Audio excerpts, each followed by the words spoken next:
वो अमृतवाणी जो साधारण भाषा के अंदर कबीर वाणी में है, वो आज सभी सदग्रंथों से मेल खाती है। चारों पवित्र वेदों से, पवित्र श्रीमद् भगवत गीता से, पवित्र 18 पुराणों से, इन सब से मेल खाती है। लेकिन ये परमात्मा उस समय भी इसी अमृतवाणी का प्रचार किया करते थे, यही ज्ञान बताया करते थे जो दास बता रहा है।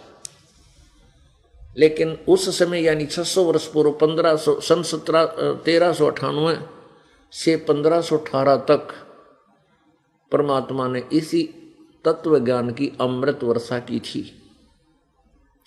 लेकिन उन अज्ञानी ऋषियों और ब्राह्मणों ने, जिनको सदग्रंथों का ज्ञान नहीं था, लेकिन वो संस्कृत भाषा अवश्य जानते थे, इसलिए उन अज्ञानियों ने परमेश्वर का बाइकाट किया, विरोध किया कि झूठ बोलता है, ये सदग्रंथों के बारे में नहीं जानता, क्योंकि ये संस्कृत से अपरिचित है, ये संस्कृत लैंग्वेज नहीं जानता, ये झूठा है, कपटी है, ब्रह्मा विष्णु महेश के माता पिता नहीं है, ये अजरो अमर है। हम सदग्रंथों में पढ़ते हैं, शिव पुराण में लिखा है, विष्णु पुराण में लिखा है, ब्रह्मा पुराण में लिखा है और देवी पुराण में लिखा है, ये अजरो अमर है, सर्वशक्तिमान, इनका कोई माता पिता नहीं।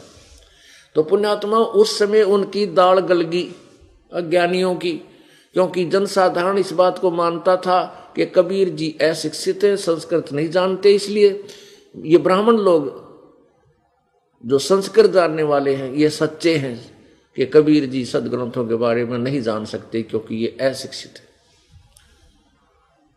और पुण्यात्माओं, एक भाषा के जानने से कोई विद्वान नहीं बन जाता।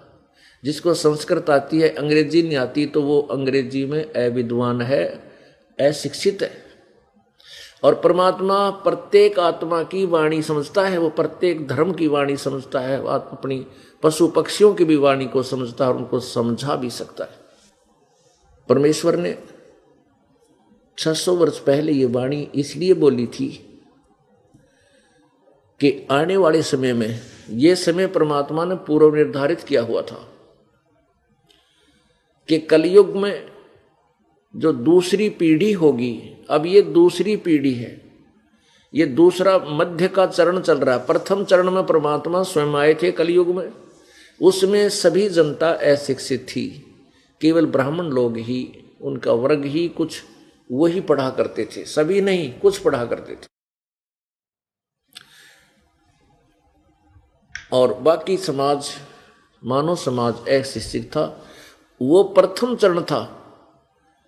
अब ये मध्य का चरण, ये बिचली पीढ़ी चल रही है, इसमें सब शिक्षित हैं और अभी कई वर्षों, हजारों वर्षों तक ये शिक्षित रहेंगे।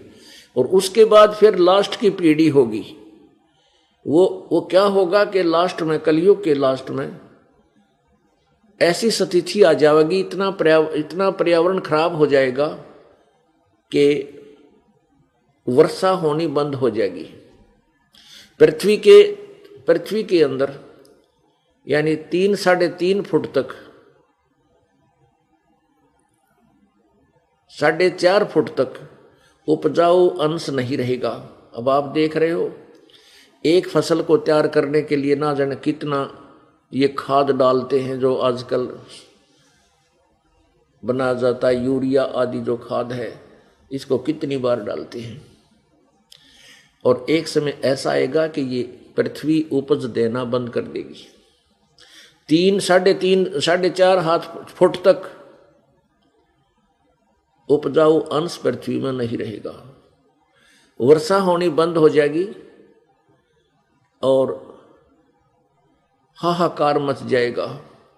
सभी प्राणी जो है मांसाहारी हो जाएंगे और ये साइंस का पता भी नहीं चलेगा या कहाँ गई। क्योंकि अब भी अगर आजकल जो है ना, हमारा सिर घना घूम गया इस बात से कि हमने इतनी खोज कर ली, विमान बना लिए, आसमान में स्काई लैब बना ली, ऊपर इंटरनेट से पता नहीं क्या क्या खोज कर ली, और जहाज बना लिए, कंप्यूटर बना लिए, परमाणु बम बना लिए। अगर 4 वर्ष वर्षा ना हो, ना तो ये जहाज चले खड़े खड़े प्ले उन एयरपोर्ट पर, इनमें जर लगे, ना ये कंप्यूटर चलन या पावर, ना इनकी ये किसी को ऐसी स्थिति हो जाएगी कि ये दरे के दरे रह जाएंगे सारे ये आकाश के जितने भी बनाए हुए सिस्टम है। तो उस समय सभी प्राणी कृतघ्नी हो जाएंगे। सरेआम जो है झूठ बोलेंगे, चोरी करेंगे, कोई न्याय नहीं रहेगा, न्यायकारी राजा नहीं रहेगा, अत्याचार होया करेंगे। ऐसा जुल्म इस कलयुग के लास्ट में होगा। एक ऐसी स्थिति आ जाएगी कलयुग के लास्ट में कि 20 वर्ष की उम्र मनुष्य की होगी और वो 15 वर्ष की उम्र में मर लिया करेंगे। एक आधा जीवेगा, 10% 20 वर्ष पकड़ा करेंगे। और 5 वर्ष की लड़की बच्चे को जन्म देने लग जाएगी और उनका कद क्या होगा, 2.5 फुट 1.5 फुट। ये कलियुग के अंत का ऐसी स्थिति इस मनुष्य की होगी।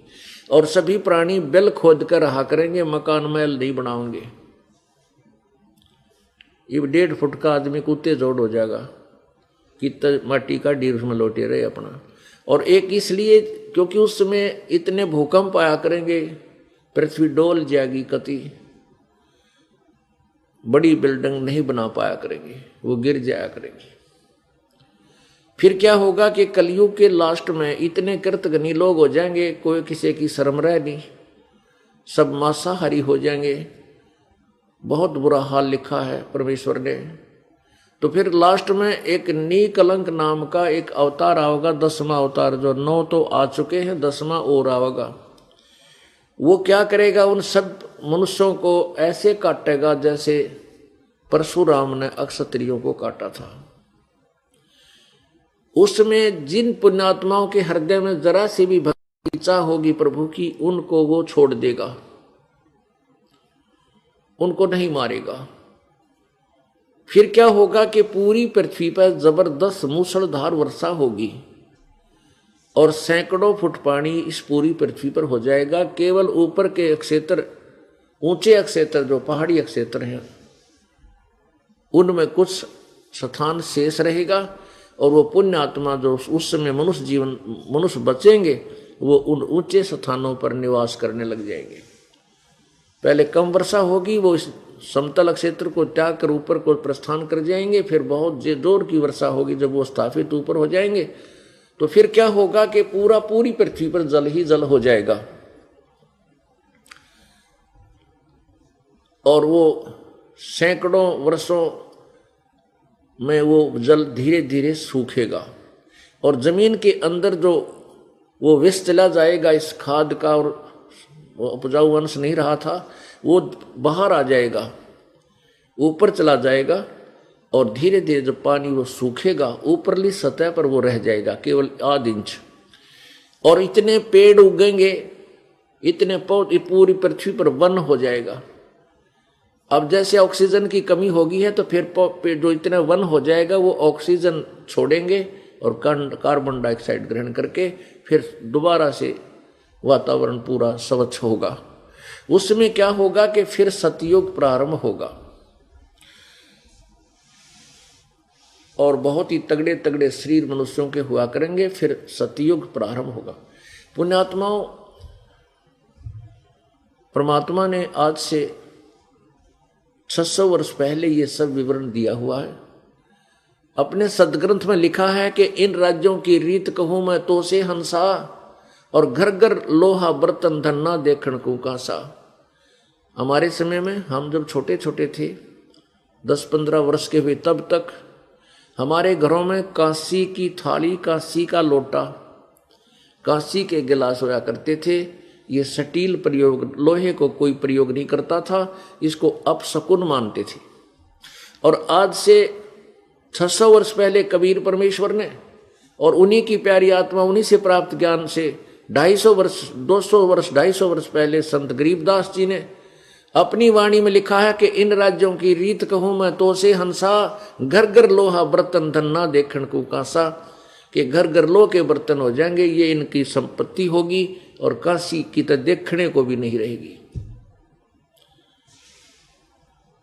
पुण्यात्माओं, ये वाणी परमात्मा की आज सत्य सिद्ध हो चुकी है कि घर घर स्टील के बर्तन हो गए, लोटा भी, गिलास भी, प्लेट भी, सारा कुछ, कढ़ौनी भी, बिलौनी भी, सब स्टील होगी, लोहा हो गया, इस्पात होगी। और परमात्मा ने पहले इसका, तो उसमें अगर कोई ये कहे 200 वर्ष पहले, 100 वर्ष पहले कि आगे कलयुग में चल के लोह के बर्तन हो जाएंगे, तो कोई नहीं मानने का, झूठ बोला है, लोह का बर्तन होया कर, ये तो जो है ना पाप लग गए। आज देख लो कितनी सहर स्वीकार हो गया पूरे समाज को स्टील के बर्तन। तो पुण्यात्मा परमात्मा की जो वाणी वो फाइनल है, हमारी बुद्धि कितना उसको स्वीकार करती है वो अपने हमारा सतर है। इसलिए हमने परमेश्वर की प्रत्येक वाणी पर विश्वास करना चाहिए, वो सत्य है, और परमेश्वर के आदेश से चल करके, आदेश अनुसार चल करके हमने अपना कल्याण करवाना चाहिए। हम आसानी से अपना कल्याण करा सकते हैं। परमात्मा ने पूर्ण साधारण भाषा में हमें पूर्ण ज्ञान दिया हुआ, जिससे हमारा मोक्ष संभव है। परमात्मा कहते हैं